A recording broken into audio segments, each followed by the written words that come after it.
खांसी होने का कोई समय नहीं होता, न ही ये किसी खास बीमारी के साथ आने का इंतजार करती है। ज़्यादातर सर्दी, खांसी, सिर दर्द, जुकाम जैसी बीमारियां होने पर आप इलाज के लिए हम चिकित्सक के पास जाने के लिए कोशिश करते हैं।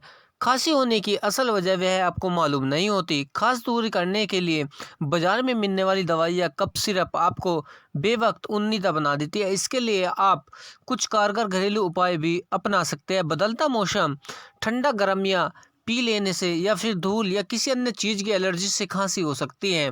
इनमें से सूखी खांसी होने पर आपको ज़्यादातर तकलीफ होती है। खांसी की समस्या को दूर करने के लिए कोई काम नहीं कर सकता। आज हम आपको खांसी से बचने के लिए कुछ घरेलू उपाय बताने जा रहे हैं। सेंधा नमक 125 ग्राम पानी में मिलाकर इसे आधा होने पर उबालते रहें।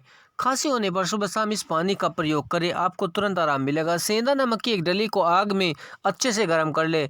जब नमक की डली गर्म होकर लाल हो जाए तो तुरंत इसको आधे कप पानी में डालकर निकाल ले। खांसी होने पर सोने से पहले इस पानी का प्रयोग करें तो आपको काफ़ी हद तक आराम मिलेगा। तुलसी के पत्ते 6, काली मिर्च 5 नग, काला मुनक्का 5 किलो हमारे चैनल में ग्राम, स्वागत है। गेहूं के आटे का लेटेस्ट छान न्यूज़ अपडेट 6 के ग्राम लिए मुलेठी, हमारे 3 चैनल को ग्राम मुनफ़ा सब्सक्राइब फूल, करें ये सबको और मिलाकर साथ 200 में ग्राम बेल पानी में आइकन को उबाल लीजिए। दबाना ना जब भूलें। पानी उबालकर आधा हो जाए तो इसे ठंडा करके छानकर रात को सोते समय पी लें, आपको जल्दी आराम मिलेगा।